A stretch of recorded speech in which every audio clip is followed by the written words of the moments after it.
ನಮಸ್ಕಾರ ಸ್ನೇಹಿತರೆ, ಸ್ತುತಿವಾಣಿ ಯೂಟ್ಯೂಬ್ ಚಾನಲ್ಗೆ ಆತ್ಮೀಯ ಸ್ವಾಗತ.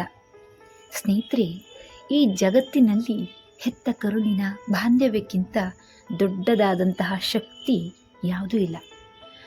ಆದರೆ ಕೆಲವೊಮ್ಮೆ ವಿಧಿ ಎಷ್ಟು ಕ್ರೂರವಾಗಿ ಆಟ ಆಡುತ್ತೆ ಅಂದರೆ ನಾವು ಅಂದುಕೊಂಡಂತಹ ಸತ್ಯಗಳೇ ಸುಳ್ಳಾಗ್ಬಿಡ್ತವೆ. ಇವತ್ತು ನಾನು ನಿಮಗೆ ಹೊರಟಿರುವುದು ಒಬ್ಬ ಅನಾಥ ಹುಡುಗಿಯ ಕತೆ. ಆಕೆ ಶ್ರೀಮಂತರ ಮನೆಯ ಸೊಸೆಯಾಗಿ ಹೋದಾಗ ನಡೆದಂತಹ ವಿಚಾರಗಳು. ಬೆಂಗಳೂರಿನ ಒಂದು ಚಂದದ ಲೇಔಟ್ನ ಪಾರ್ಕ್. ಸಂಜೆ 4 ಗಂಟೆ ಆದರೆ ಸಾಕು, ಅಲ್ಲಿನ ಸಿಮೆಂಟ್ ಬೆಂಚಿನ ಸುತ್ತ ಸುಮಾರು 60 ವರ್ಷ ದಾಟಿದ ಹಿರಿಯ ಜೀವಗಳೆಲ್ಲ ಬಂದು ಕುಳಿತುಕೋತಾರೆ. ನಾಗೇಂದ್ರ, ಮುರುಗೇಶನ್, ಗೋಪಾಲರಾವ್ ಮತ್ತು ಶ್ರೀನಿವಾಸರಾವ್ ಇವರೆಲ್ಲರೂ ಆತ್ಮೀಯ ಗೆಳೆಯರು. ಒಂದಿನ ಚರ್ಚೆಯ ಮಧ್ಯೆ ಶ್ರೀನಿವಾಸರಾಯರು ಬೇಸರದಿಂದ ಹೇಳಿದ್ರು, ನಮ್ಮ ಹುಡುಗ ಪ್ರದೀಪನಿಗೆ 28 ಆಯಿತು, ಇಂಜಿನಿಯರಿಂಗ್, MBA ಎಲ್ಲ ಓದ್ಕೊಂಡಿದ್ದಾನೆ, ನೋಡಲು ತುಂಬ ಚೆನ್ನಾಗಿದ್ದಾನೆ. ಆದರೂ ಮದುವೆಗೆ ಒಂದು ಸರಿ ಹೊಂದುವ ಹುಡುಗಿನೇ ಸಿಗ್ತಾ ಇಲ್ಲ ಫ್ರೆಂಡ್ಸ್, ಏನು ಮಾಡೋದು ಅಂತಲೇ ಗೊತ್ತಾಗ್ತಿಲ್ಲ. ಕೂಡಲೇ ನಾಗೇಂದ್ರ ರಾಯರು ಮ್ಯಾಟ್ರಿಮೋನಿ ಸೈಟ್ಗಳ ಸಲಹೆ ನೀಡಿದರು. ಆದರೆ ಶ್ರೀನಿವಾಸರಾಯರು ದೊಡ್ಡ ನಿಟ್ಟುಸಿರನ್ನು ಬಿಟ್ಟು, ಅಯ್ಯೋ, 4 ಮ್ಯಾಟ್ರಿಮೋನಿಗಳಲ್ಲಿ ರಿಜಿಸ್ಟರ್ ಮಾಡಿಸಿದ್ದೀವಿ, 3 ಸಲ ವಧುವರರ ಸಮಾವೇಶಕ್ಕೂ ಹೋಗಿ ಬಂದಿದ್ದೀವಿ. ಹೀಗಿನ ಹೆಣ್ಮಕ್ಳು ಚೆನ್ನಾಗಿ ಓದಿ ವಿದೇಶಗಳಿಗೆ ಹೋಗ್ಬಿಡ್ತಾರೆ. ಜಾತಿ ಮತ ಯಾವುದು ಒಂತಿಲ್ಲ. ಚಿಂತಾಮಣಿ, ಹಾರೋಹಳ್ಳಿ, ಕನಕಪುರ, ಶಿವಮೊಗ್ಗ ಹೀಗೆ ಎಲ್ಲ ಕಡೆ ಹುಡುಕಿದ್ರೂ ಪ್ರಯೋಜನವಾಗಿಲ್ಲ ಅಂತ ಅಂದರು. ಆಗ ಮುರುಗೇಶನ್ ರಾಯರು ಒಂದು ಚಾಣಾಕ್ಷ ತೀರ್ಪು ಕೊಟ್ಟರು. ನೋಡಿ ರಾಯರೇ, ಈಗ ಕಾಲ ಬದಲಾಗಿದೆ, ಹೆಣ್ಮಕ್ಳ ಸಂಖ್ಯೆ ಭಾಳ ಕಡಿಮೆ ಇದೆ. ನಂದೊಂದು ಉಪಾಯ ಕೇಳಿ. ನೀವು ಸೀದಾ ಯಾವುದಾದ್ರೂ ಅನಾಥಾಶ್ರಮಕ್ಕೆ ಹೋಗಿ ಒಂದು ಒಳ್ಳೆಯ ಹುಡುಗಿಯನ್ನು ನೋಡಿ ಮಗನಿಗೆ ಮದುವೆ ಮಾಡಿಬಿಡಿ. ನಿಮ್ಮ ಮನೆಗೆ ಬಂದಮೇಲೆ ನಿಮ್ಮ ಸಂಸ್ಕೃತಿಯನ್ನು ಅವಳಿಗೆ ಕಲಿಸಿ. ಶ್ರೀನಿವಾಸರಾಯರಿಗೆ ಆ ಮಾತು ಸರಿ ಅನ್ನಿಸ್ತು.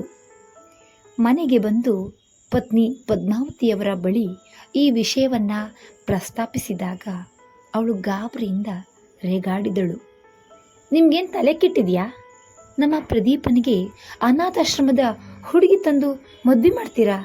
ಯಾರಿಗೆ ಹುಟ್ಟಿದ ಮಗುನೋ ಏನು ಸಂಸ್ಕಾರ ಇರುತ್ತೋ ಅದೆಲ್ಲ ಆಗೋದಿಲ್ಲ. ನಮ್ಮ ಜನನೇ ಆಗಬೇಕು. ಗೋತ್ರ, ನಕ್ಷತ್ರ, ಜಾತಕ ಎಲ್ಲ ಸರಿ ಹೋದರೆ ಮಾತ್ರ ಮದುವೆ ಎಂದು ಸಿಟ್ಟಿನಿಂದ ಎದ್ದು ಹೋದಳು. ಶ್ರೀನಿವಾಸರಾಯರು ಸಪ್ಪಗೆ ಮುಖ ಮಾಡಿಕೊಂಡು ಸುಮ್ಮನಾದರು. ಹೀಗೆಯೇ 3 ವರ್ಷಗಳು ಉರುಳಿ ಹೋದ್ವು. ಪ್ರದೀಪನಿಗೆ ಈಗ 31 ವರ್ಷ. ಹುಡುಕಾಟ ನಿರಂತರವಾಗಿ ನಡೆದಿತ್ತಾದರೂ ಯಾವುದೇ ಫಲ ಸಿಕ್ಕಿರಲಿಲ್ಲ. ಒಂದಿನ ಶ್ರೀನಿವಾಸರಾಯರು ಮತ್ತು ಪದ್ಮಾವತಿಯವರು ತಮ್ಮ ಸಂಬಂಧಿಕರ ಮಗನ ಮದುವೆಗಾಗಿ ಮೈಸೂರಿಗೆ ಹೋದರು. ಅಲ್ಲಿ ಗೆಳೆಯ ಕೃಷ್ಣಮೂರ್ತಿಯವರನ್ನು ಭೇಟಿಯಾದಾಗ ಮತ್ತೆ ಅದೇ ಮದುವೆಯ ವಿಷಯ ಚರ್ಚೆಗೆ ಬಂತು. ಕೃಷ್ಣಮೂರ್ತಿ ರಾಯರು ಒಂದು ರಹಸ್ಯವನ್ನು ಮೆಲುದನಿಯಲ್ಲಿ ಹೇಳಿದರು. ರಾಯರೇ, ಇವತ್ತು ನಡೀತಾ ಇದೆಯಲ್ಲ ಈ ಮದುವೆಯ ವಧು ಕೂಡ ಅನಾಥಾಶ್ರಮದ ಹುಡುಗಿಯೇ. ಹುಡುಗನ ಸೋದರ ಮಾವನೇ ಅವಳನ್ನು ದತ್ತು ತಗೊಂಡು ಕನ್ಯಾದಾನ ಮಾಡಿಕೊಡ್ತಿದ್ದಾರೆ. ಈಗಿನ ಕಾಲದಲ್ಲಿ ಉಳಿದಿರೋದು ಇದೊಂದೇ ದಾರಿ. ಇದನ್ನು ಕೇಳಿದ ಶ್ರೀನಿವಾಸರಾಯರಿಗೆ ಆಶ್ಚರ್ಯವಾಯಿತು. ಬೆಂಗಳೂರಿಗೆ ಬಂದ ಮೇಲೆ ಅವರು ಪತ್ನಿ ಮತ್ತು ಮಗ ಪ್ರದೀಪನ ಜೊತೆ ಮುಕ್ತವಾಗಿ ಮಾತನಾಡಿದರು. ಪ್ರದೀಪ ತನ್ನ ಕಾಲೇಜು ಮತ್ತು ಆಫೀಸ್ನ ದಿನಗಳಲ್ಲಿ ಕೆಲವು ಹುಡುಗಿಯರನ್ನು ಇಷ್ಟಪಟ್ಟಿದ್ದರೂ ಪ್ರೇಮ ನಿವೇದನೆಯನ್ನು ಮಾಡಿಕೊಳ್ಳೋಷ್ಟರಲ್ಲಿ ಅವರ ಮದುವೆ ಬೇರೆ ಕಡೆ ನಿಶ್ಚಯವಾಗಿರ್ತಿತ್ತು. ಹಾಗಾಗಿ ತಂದೆಯ ಮಾತಿಗೆ ಒಪ್ಪಿ ಅನಾಥಾಶ್ರಮದ ಹುಡುಗಿಯನ್ನು ಮದುವೆಯಾಗಲು ಪ್ರದೀಪ ಸಮ್ಮತಿಸಿದ. ಶ್ರೀನಿವಾಸರಾಯರು ಬೆಂಗಳೂರಿನ 3 ಅನಾಥಾಶ್ರಮಗಳಿಗೆ ಅಲೆದ್ರೂ ಸೂಕ್ತ ವಧು ಸಿಗಲಿಲ್ಲ. ಕೊನೆಗೆ ಮೈಸೂರಿನ ಕೃಷ್ಣಮೂರ್ತಿಯವರಿಗೆ ವಿಚಾರಿಸಲು ಹೇಳಿದರು. 20 ದಿನಗಳ ನಂತರ ಕೃಷ್ಣಮೂರ್ತಿಗಳು ಫೋನ್ ಮಾಡಿ ಒಂದು ಸಿಹಿ ಸುದ್ದಿಯನ್ನು ನೀಡಿದರು. ರಾಯರೇ, ನಿಮ್ಮ ಅದೃಷ್ಟ ಚೆನ್ನಾಗಿದೆ. ಇಲ್ಲೇ ವಿದ್ಯಾರಣ್ಯಪುರಂನಲ್ಲಿ ಒಂದು ಸರ್ಕಾರಿ ಅನಾಥ ಬಾಲಿಕಾ ವಸತಿ ಶಾಲೆ ಇದೆ. ಅಲ್ಲಿ ಒಬ್ಬ ಹುಡುಗಿ ಇದ್ದಾಳೆ. ವಯಸ್ಸು 24ರಿಂದ 25 ಇರ್ಬೋದು. ಹೆಸರು ನಿಖಿತಾ ಅಂತ. ಹೆಸರಿಗೆ ತಕ್ಕಂತೆ ತುಂಬ ಲಕ್ಷಣವಾಗಿದ್ದಾಳೆ. ಕನ್ನಡ ಚೆನ್ನಾಗಿ ಮಾತಾಡ್ತಾಳೆ. ಹಿಂದಿ ಮತ್ತು ಇಂಗ್ಲಿಷ್ ಕೂಡ ಕಲ್ತಿದ್ದಾಳೆ. ಈಗ ಆಶ್ರಮದಿಂದಲೇ ಡಿಗ್ರಿ ಪರೀಕ್ಷೆಗೆ ಕಟ್ಟಿದ್ದಾಳೆ. ಒಂದು ಸಲ ಬಂದು ನೋಡಿ. ಭಾನುವಾರ ಬೆಳಗ್ಗೆ ಶ್ರೀನಿವಾಸರಾಯರ ಇಡೀ ಕುಟುಂಬ ಕಾರಿನಲ್ಲಿ ಮೈಸೂರಿನ ಕೃಷ್ಣಮೂರ್ತಿಗಳ ಮನೆಗೆ ತಲುಪಿತು. ಅಲ್ಲಿ ಉಪಹಾರ ಮುಗಿಸಿ ಎಲ್ಲರೂ ಆಶ್ರಮಕ್ಕೆ ಹೋದರು. ವಾರ್ಡನ್ ಸುರಚಿತಾ ಮೇಡಮ್ ಅವರ ಕೋಣೆಯಲ್ಲಿ ನಿಖಿತಾಳನ್ನು ಕರೆಸಲಾಯಿತು. ನಿಖಿತಾ ಅತ್ಯಂತ ಗೌರವದಿಂದ ಎಲ್ಲರ ಜೊತೆ ಮಾತನಾಡಿದ್ಳು. ಪದ್ಮಾವತಿಯವರು ಒಂದು ಹಾಡು ಹೇಳು ಎಂದಾಗ ಅವಳು ಆಶ್ರಮದ ಪ್ರಾರ್ಥನೆಯನ್ನೇ ತನ್ನ ಮಧುರ ಧ್ವನಿಯಲ್ಲಿ ಹಾಡಿದಳು. ನಿನ್ನೊಲುಮೆ ನಮಗಿರಲಿ ತಂದೆ. ಕೃಷ್ಣಮೂರ್ತಿಗಳು ಆಶ್ರಮದ ನಿಯಮಗಳ ಪ್ರಕಾರ ನಿಖಿತಾಳನ್ನು ತಾವೇ ದತ್ತು ಪಡೆದು ಮಗಳ ಸ್ಥಾನದಲ್ಲಿ ನಿಂತು ಮದುವೆ ಮಾಡಿಕೊಡಲು ಒಪ್ಕೊಂಡ್ರು. ನಿಖಿತಾಳ ಪರೀಕ್ಷೆಗಳು ಮುಗಿದ್ವು. ಮೇ ತಿಂಗಳಿನಲ್ಲಿ ಕಾನೂನಿನಂತೆ ಎಲ್ಲ ಪ್ರಕ್ರಿಯೆಗಳು ಮುಗಿದು ಕೃಷ್ಣಮೂರ್ತಿ ಮತ್ತು ರಾಧಾಬಾಯಿ ದಂಪತಿಗಳ ಪುತ್ರಿಯಾಗಿ ನಿಖಿತಾಳನ್ನು ಸಬ್ ರಿಜಿಸ್ಟ್ರಾರ್ ಆಫೀಸ್ನಲ್ಲಿ ನೋಂದಾಯಿಸಲಾಯಿತು. ತದನಂತರ ಮೈಸೂರಿನ ಸೀತಾರಾಮ ಕಲ್ಯಾಣ ಮಂಟಪದಲ್ಲಿ ನಿಖಿತಾ ಮತ್ತು ಪ್ರದೀಪರ ಮದುವೆ ಬಹಳ ಸರಳವಾಗಿ ಸಾಂಪ್ರದಾಯಿಕವಾಗಿ ನೆರವೇರಿತು. ನಿಖಿತಾ ಆ ಮನೆಯ ಮುದ್ದಿನ ಸೊಸೆಯಾಗಿ ಬೆಂಗಳೂರಿನ ಮನೆಗೆ ಹೆಜ್ಜೆ ಇಟ್ಟಳು. ಹೀಗೆ ದಿನಗಳು ತುಂಬ ಸಂತೋಷದಿಂದ ಉರುಳ್ತಾ ಇದ್ದವು. ನಿಖಿತಾ ಈಗ 7 ತಿಂಗಳ ತುಂಬು ಗರ್ಭಿಣಿ. ಮನೆಯಲ್ಲಿ ಮಗುವಿನ ಆಗಮನಕ್ಕೆ ಎಲ್ಲರೂ ಸಿದ್ಧತೆಯನ್ನು ಮಾಡ್ತಾಯಿದ್ರು. ಎಲ್ಲರೂ ನಿಖಿತಾಳನ್ನು ಕಣ್ಣಲ್ಲಿ ಕಣ್ಣಿಟ್ಟು ನೋಡ್ಕೋತಾ ಇದ್ರು. ಹಾಗಿದ್ದಾಗ ಒಂದು ದಿನ ಆ ಮನೆಯ ಮುಂದೆ ಇಡೀ ಕಥೆಯನ್ನೇ ಬದಲಾಯಿಸುವ ಆ ಘಟನೆ ನಡೆಯುತ್ತದೆ. ಮನೆಯ ಮುಂಭಾಗದಲ್ಲಿ ಯಾರೋ ಭಿಕ್ಷುಕರು ಬಂದು ಜೋರಾಗಿ ಬೇಡತೊಡಗಿದ್ರು. ಧರ್ಮ ಮಾಡಿ ತಾಯಿ, 2 ದಿನದಿಂದ ಹೊಟ್ಟೆಗೆ ಊಟ ಇಲ್ಲ ತಾಯಿ, ಕಣ್ಣಿಲ್ಲದ ನನ್ನ ಮಗುವಿಗೆ ಒಂದು ತುತ್ತು ಊಟ ಕೊಡಿ ತಾಯಿ. ಹಾಲ್ನಲ್ಲಿ ಕುಳಿತು ಪೇಪರ್ ಓದ್ತಿದ್ದ ಶ್ರೀನಿವಾಸರಾಯರು ಇದನ್ನು ಕೇಳ್ತಿರ್ತಾರೆ. ನಿಖಿತಾ ಅಡುಗೆ ಮನೆಯಲ್ಲಿದ್ದ ನಿನ್ನೆಯ ಚಪಾತಿ ಮತ್ತು ಅನ್ನವನ್ನು ತಟ್ಟೆಯಲ್ಲಿ ಹಿಡಿದುಕೊಂಡು ಬಾಗಿಲಿಗೆ ಬರ್ತಾಳೆ. ಆದರೆ ಬಾಗಿಲಿಗೆ ಬಂದು ಆ ಭಿಕ್ಷುಕ ಮಹಿಳೆಯ ಮುಖ ನೋಡಿದ ತಕ್ಷಣ ನಿಖಿತಾಳ ಕೈಯಲ್ಲಿದ್ದ ತಟ್ಟೆ ಕೆಳಗೆ ಬಿದ್ದು ಅನ್ನವೆಲ್ಲ ಚೆಲ್ಲಾಡುತ್ತದೆ. ಆ ಭಿಕ್ಷುಕ ಮಹಿಳೆ ನಿಖಿತಾಳನ್ನು ದಿಟ್ಟಿಸಿ ನೋಡಿ ಎದೆ ಎಳೆದು ಹೋಗುವಂತೆ ಕಿರ್ಚ್ಕೋತಾಳೆ. ಗೌರಿ, ನನ್ನ ಮಗಳೇ ಗೌರಿ ಎಂದು ತಲೆ ಸುತ್ತಿ ಅಲ್ಲೇ ಹೊಸ್ತಿಲಿನ ಆ ಕಡೆ ಕುಸಿದು ಬೀಳ್ತಾಳೆ. ಇತ್ತ ನಿಖಿತಾಳಿಗೂ ಇಡೀ ಪ್ರಪಂಚವೇ ತಿರುಗಿದಂತಾಗಿ ಅಮ್ಮ ಎಂದು ಕಿರ್ಚಿಕೊಂಡು ಮನೆಯ ಹೊಸ್ತಿಲಿನ ಒಳಗೆ ಜ್ಞಾನ ತಪ್ಪಿ ಬೀಳ್ತಾಳೆ. ದೂರದಲ್ಲಿ ನಿಂತಿದ್ದ ಆ ಭಿಕ್ಷುಕ ಪುರುಷ ಗಾಬರಿಯಾಗಿ ಓಡಿ ಬಂದು, ಯಾರಾದರೂ ಇದ್ದರೆ ಬನ್ನಿಯಪ್ಪ, ತಾಯಿ ಮಗಳು ಒಬ್ಬರನ್ನೊಬ್ಬರು ನೋಡಿ ಜ್ಞಾನ ತಪ್ಪಿ ಬಿದ್ದಿದ್ದಾರೆ, ಬನ್ನಿ ಎಂದು ಕೂಕೋತಾನೆ. ಶ್ರೀನಿವಾಸರಾಯರು, ಪ್ರದೀಪ ಮತ್ತು ಪದ್ಮಾವತಿಯವರು ಓಡಿ ಬಂದು ಇಬ್ಬರ ಮುಖಕ್ಕೂ ನೀರನ್ನು ಚಿಮುಕಿಸ್ತಾರೆ. ಪ್ರಜ್ಞೆ ಬಂದ ತಕ್ಷಣ ಆ ಭಿಕ್ಷುಕ ಮಹಿಳೆ ನಿಖಿತಾಳನ್ನು ತಬ್ಬಿಕೊಳ್ಳಲು ಹೋಗ್ತಾಳೆ.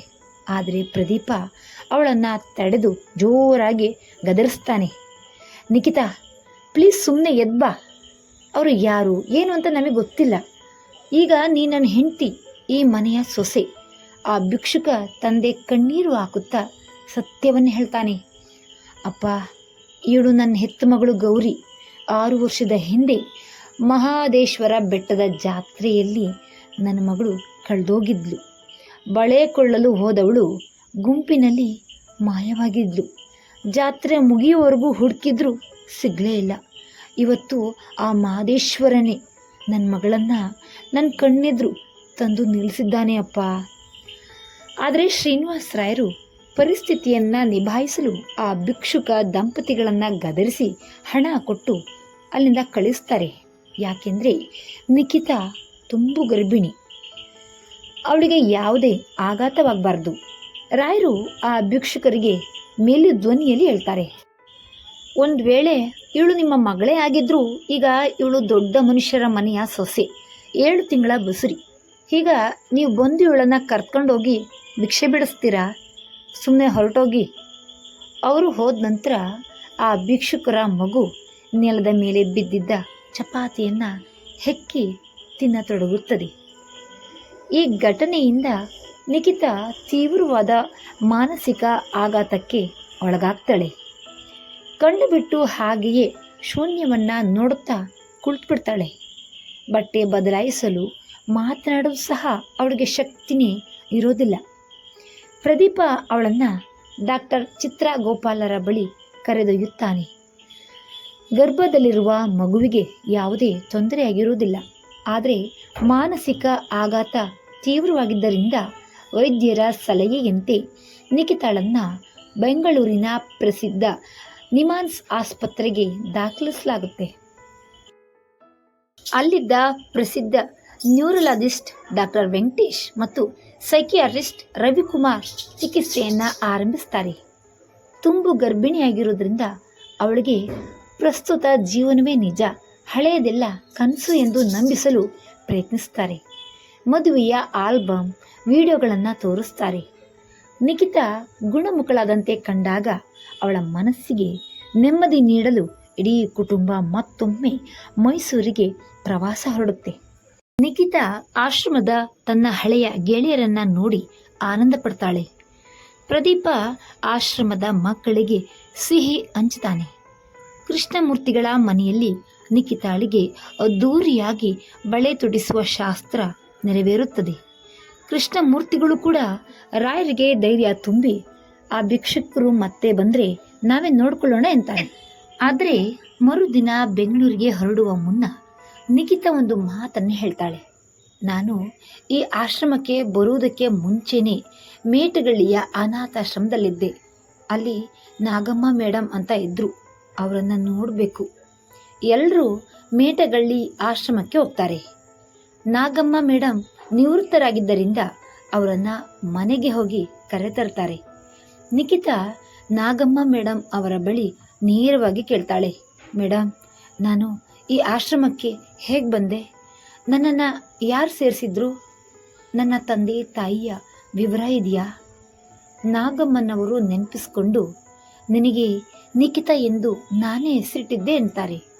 ನಂತರ ಆಶ್ರಮದ ಹಳೆಯ ಫೈಲ್ ತೆಗೆದು ನೋಡಿದಾಗ ಅಲ್ಲಿ ಸ್ಪಷ್ಟವಾಗಿ ಬರೆದಿರುತ್ತೆ, ಪೊಲೀಸರು ತಂದು ಸೇರಿಸಿದ ಮಗು, ಸಿಕ್ಕ ಸ್ಥಳ ಮಹದೇಶ್ವರ ಬೆಟ್ಟ. ಇದನ್ನು ನೋಡಿ ನಿಖಿತಾ ಮೌನವಾಗಿ ಮುಗುಳ್ನಗುತ್ತಾಳೆ. ಬೆಂಗಳೂರಿನ ಮನೆಗೆ ವಾಪಸ್ ಬಂದ ಮೇಲೆ ಎಲ್ಲರೂ ಊಟ ಮುಗಿಸಿ ಕುಳಿತಿರ್ತಾರೆ. ನಿಖಿತಾ ನಿಧಾನವಾಗಿ ಎದ್ದು ಬಂದು ಅತ್ತೆ ಪದ್ಮಾವತಿಯವರ ತೊಡೆಯ ಮೇಲೆ ತಲೆ ಇಟ್ಟು ಮಲಗುತ್ತಾಳೆ. ಅವಳ ಕಣ್ಣುಗಳಿಂದ ಆನಂದ ಬಾಷ್ಪ ಹರಿಯುತ್ತಿರುತ್ತದೆ. ಕೃಷ್ಣಮೂರ್ತಿಗಳು ಕೇಳ್ತಾರೆ, ಮಗಳೇ, ನಿನಗೆ ಇದೆಲ್ಲ ಹೇಗೆ ಗೊತ್ತಾಯಿತು? ನೀನು ನಿಜವಾಗಿಯೂ ಆ ಭಿಕ್ಷುಕರ ಮಗಳಾದ ಗೌರಿಯೇ? ನಿಖಿತಾ ನಗು ನಗುತ್ತಲೇ ಉತ್ತರಿಸುತ್ತಾಳೆ, ಅತ್ತೆ, ಮಾವ, ಪ್ರದೀಪ್ ಆ ದಿನ ನಮ್ಮ ಮನೆ ಮುಂದೆ ಭಿಕ್ಷೆ ಬೇಡಲು ಬಂದಿದ್ರಲ್ಲ, ಅವ್ರು ಹೇಳಿದ್ದು 100ಕ್ಕೆ 100 ಸತ್ಯ. ಮಹದೇಶ್ವರ ಬೆಟ್ಟದ ಜಾತ್ರೆಯಲ್ಲಿ ಕಳೆದು ಹೋದ ಗೌರಿ ನಾನೇ. ನಾನು ನಿಮಾನ್ಸ್ ಆಸ್ಪತ್ರೆಯಲ್ಲಿ ಚಿಕಿತ್ಸೆ ಪಡೆಯುತ್ತಿದ್ದಾಗ ವೈದ್ಯರು ನನ್ನನ್ನು ಸಂಮೋಹನ ಚಿಕಿತ್ಸೆಗೆ ಒಳಪಡಿಸಿದಾಗ ನನ್ನ ಹಳೆಯ ನೆನಪುಗಳೆಲ್ಲ ಸಂಪೂರ್ಣವಾಗಿ ಮರುಕಳಿಸಿದ್ವು. ಆದರೆ ವೈದ್ಯರು ನನಗೆ ಒಂದು ಮಾತು ಹೇಳಿದರು, ಈಗ ನೀನು ಬಡ ಹುಡುಗಿಯಲ್ಲ ಗೌರಿ, ಶ್ರೀಮಂತರ ಮನೆಯ ಮುದ್ದಿನ ಸೊಸೆ. ನಿನ್ನ ಹಳೆಯ ಕಷ್ಟದ ದಿನಗಳನ್ನು ಮರೆತುಬಿಡು, ಈ ಹೊಸ ಬದುಕನ್ನು ಒಪ್ಕೊ ಅಂದರು. ಅದಕ್ಕೆ ನಾನು ಸುಮ್ಮನಿದ್ದೆ. ದೇವರು ನನಗೆ ಹೆತ್ತವರಿಗಿಂತಲೂ ಪ್ರೀತಿ ಕೊಡುವ ಅತ್ತೆ ಮಾವ, ದೇವರಂತಹ ಗಂಡನನ್ನು ಕೊಟ್ಟಿದ್ದಾನೆ. ನಾನಿನ್ನೂ ಈ ಮನೆಯ ಮಗಳಾಗಿ ಸುಖವಾಗಿರ್ತೀನಿ. ನಿಖಿತಾಳ ಈ ಮಾತುಗಳನ್ನು ಕೇಳಿ ಇಡೀ ಕುಟುಂಬದ ಕಣ್ಣುಗಳು ತೇವವಾಗ್ತವೆ. ಕೃಷ್ಣಮೂರ್ತಿ ಅಂಕಲ್ ಗೌರಿಯ ಕೈ ಹಿಡಿದು ಹೇಳ್ತಾರೆ, ಮಗಳೇ, ನಿನ್ನ ಹೆತ್ತ ತಂದೆ ತಾಯಿ ಎಲ್ಲೇ ಇರಲಿ, ಚೆನ್ನಾಗಿರಲಿ. ಮುಂದಿನ ಬಾರಿ ಅವರು ನಿನ್ನನ್ನು ನೋಡಲು ಬಂದರೆ ಅವರಿಗೆ ನಮ್ಮ ದೇವಸ್ಥಾನದಲ್ಲಿ ಕೆಲಸ ಕೊಡಿಸ್ತೀನಿ, ಇರಲು ಜಾಗ ಕೊಡಿಸ್ತೀನಿ. ನಿನ್ನ ಕಣ್ಣಿಲ್ಲದ ತಮ್ಮನನ್ನು ಅಂಧರ ಶಾಲೆಗೆ ಸೇರಿಸಿ ಉದ್ಯೋಗ ಕೊಡಿಸ್ತೀನಿ. ನೀನು ಮಾತ್ರ ಈ ಮನೆಯ ಮಹಾಲಕ್ಷ್ಮಿಯಾಗಿ ಸದಾ ನಗ್ನಗ್ತಾ ಇರಬೇಕು. ಅಲ್ಲಿಯವರೆಗೆ ಬೆಟ್ಟದಂತೆ ಬಂದಿದ್ದ ಎಲ್ಲ ಸಮಸ್ಯೆಗಳು ಮಂಜಿನಂತೆ ಕರಗಿ ಹೋದವು ಎಂದುಕೊಂಡು ಎಲ್ಲರೂ ನಿರಾಳವಾಗಿ ಬೆಂಗಳೂರಿಗೆ ಹಿಂತಿರುಗಿದ್ರು. ಕಾರು ವೇಗವಾಗಿ ಬೆಂಗಳೂರಿನ ಕಡೆಗೆ ಚಲಿಸ್ತು. ಆದರೆ ಕತೆ ಇನ್ನೂ ಇಲ್ಲಿ ಮುಗ್ದಿಲ್ಲ. ಬೆಂಗಳೂರಿಗೆ ಬಂದ ಕೆಲವು ತಿಂಗಳುಗಳ ನಂತರ ನಿಖಿತಾಳಿಗೆ ಸುಂದರವಾದ ಗಂಡು ಮಗು ಜನಿಸುತ್ತದೆ. ಇಡೀ ಮನೆಯಲ್ಲಿ ಹಬ್ಬದ ವಾತಾವರಣ. ಒಂದಿನ ಪ್ರದೀಪ ತನ್ನ ಮಗುವಿನ ವೈದ್ಯಕೀಯ ವರದಿಗಳನ್ನು ತರಲು ನಿಮಾನ್ಸ್ ಆಸ್ಪತ್ರೆಯ ತನ್ನ ಸ್ನೇಹಿತ ಡಾಕ್ಟರ್ ರವಿಕುಮಾರ್ ಅವರ ಕ್ಯಾಬಿನ್ಗೆ ಹೋಗ್ತಾನೆ. ಅಲ್ಲಿ ರವಿಕುಮಾರ್ ಇಲ್ಲದಿದ್ದಾಗ ಟೇಬಲ್ ಮೇಲೆ ನಿಖಿತಾಳ ಹಳೆಯ ಕೇಸ್ ಫೈಲ್ ಮತ್ತು ಅವಳ ಸಂಮೋಹನದ ಆಡಿಯೋ ರೆಕಾರ್ಡಿಂಗ್ ಸಿಗುತ್ತದೆ. ಕುತೂಹಲದಿಂದ ಪ್ರದೀಪ ಆ ಆಡಿಯೋ ಪ್ಲೇ ಮಾಡ್ತಾನೆ. ಆ ಆಡಿಯೋದಲ್ಲಿ ನಿಖಿತಾ ಸಂಮೋಹನ ಸ್ಥಿತಿಯಲ್ಲಿ ವೈದ್ಯರ ಪ್ರಶ್ನೆಗಳಿಗೆ ಉತ್ತರಿಸ್ತಾ ಇರ್ತಾಳೆ.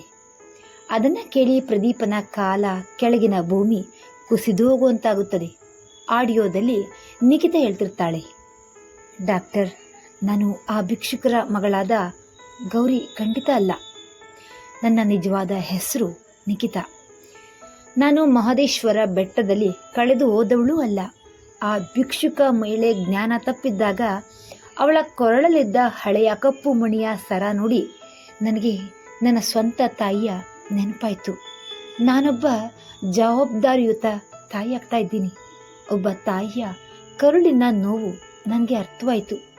ಆ ಭಿಕ್ಷುಕ ದಂಪತಿಗಳು ತಮ್ಮ ಮಗಳನ್ನು ಕಳೆದುಕೊಂಡು 6 ವರ್ಷಗಳಿಂದ ನರಕಯಾತನೆ ಅನುಭವಿಸುತ್ತಿದ್ದಾರೆ. ನಾನು ಸುಳ್ಳು ಹೇಳಿ ಅವರ ಮಗಳಾದ ಗೌರಿ ಎಂದು ನಟಿಸಿದರೆ ಮಾತ್ರ ಈ ಶ್ರೀಮಂತ ಕುಟುಂಬ ಆ ಬಡ ಭಿಕ್ಷುಕರಿಗೆ ಆಶ್ರಯ ನೀಡುತ್ತೆ. ಕಣ್ಣಿಲ್ಲದ ಆ ಬಡ ತಮ್ಮನಿಗೆ ಬಾಳ್ ಸಿಗುತ್ತೆ ಎಂದು ನಾನು ನಿಮಾನ್ಸ್ ವೈದ್ಯರ ಎದುರು ಸುಳ್ಳಿನ ನೆನಪಿನ ನಾಟಕವಾಡಿದೆ. ಪ್ರದೀಪನಿಗೆ ಇಡೀ ಸತ್ಯ ಗೊತ್ತಾಗ್ಬಿಡುತ್ತೆ. ತನ್ನ ಹೆಂಡತಿ ನಿಖಿತಾ ಆ ಭಿಕ್ಷುಕರ ಮಗಳಲ್ಲ, ಆದರೆ ಒಬ್ಬ ಅನಾಥೆಯಾಗಿ ಬೆಳೆದ ಅವಳಿಗೆ ಆ ಬಡ ಹೆತ್ತವರ ಕರುಳಿನ ನೋವು ಅರ್ಥವಾಗಿ ಅವರಿಗೆ ಒಂದು ನೆಮ್ಮದಿಯ ಜೀವನ ಕೊಡಿಸಲು ತಾನೇ ಗೌರಿ ಎಂದು ಸುಳ್ಳು ಹೇಳಿ ಇಡೀ ನಾಟಕವಾಡ್ತಿದ್ದಾಳೆ. ಪ್ರದೀಪ ಆಡಿಯೋ ಆಫ್ ಮಾಡಿ ಮನೆಗೆ ಬರ್ತಾನೆ. ರೂಮಿನಲ್ಲಿ ನಿಖಿತಾ ತನ್ನ ಮಗುವನ್ನು ಎದೆಗೆ ಹತ್ತಿಕ್ಕಿ ಲಾಲಿಯನ್ನು ಹಾಡ್ತಾ ಇರ್ತಾಳೆ. ಪ್ರದೀಪ ಅವಳ ಕಣ್ಣುಗಳನ್ನೇ ನೋಡ್ತಾನೆ. ಆ ಕಣ್ಣುಗಳಲ್ಲಿ ಯಾವುದೇ ವಂಚನೆ ಇರಲಿಲ್ಲ. ಬದಲಿಗೆ ಜಗತ್ತಿನ ಎಲ್ಲ ಬಡವರ ಮೇಲಿರುವ ಅಪಾರವಾದ ಕರುಣೆ ಇತ್ತು. ಪ್ರದೀಪ ಆ ರಹಸ್ಯವನ್ನ ತನ್ನ ತಂದೆ ತಾಯಿಗೆ ಎಂದಿಗೂ ಹೇಳದೇ ಇರಲು ನಿರ್ಧರಿಸ್ತಾನೆ. ಯಾಕಂದರೆ ಆ ಒಂದು ಸುಳ್ಳು 3 ಜೀವಗಳಿಗೆ ಹೊಸ ಬದುಕನ್ನು ನೀಡಿತ್ತು. ಬೆಟ್ಟದಂತೆ ಬಂದ ಕಷ್ಟಗಳು ಮಂಜಿನಂತೆ ಕರಗಿದ್ದು ಕೇವಲ ನೆನಪಿನ ಶಕ್ತಿಯಿಂದಲ್ಲ, ಆ ಅನಾಥ ಹುಡುಗಿಯ ವಿಶಾಲವಾದ ಹೃದಯದ ಕರುಣೆಯಿಂದ. ಸ್ನೇಹಿತರೆ, ನಿಖಿತಾ ಮಾಡಿದ ಈ ಕೆಲಸ ಸರಿನಾ ಅಥವಾ ತಪ್ಪಾ?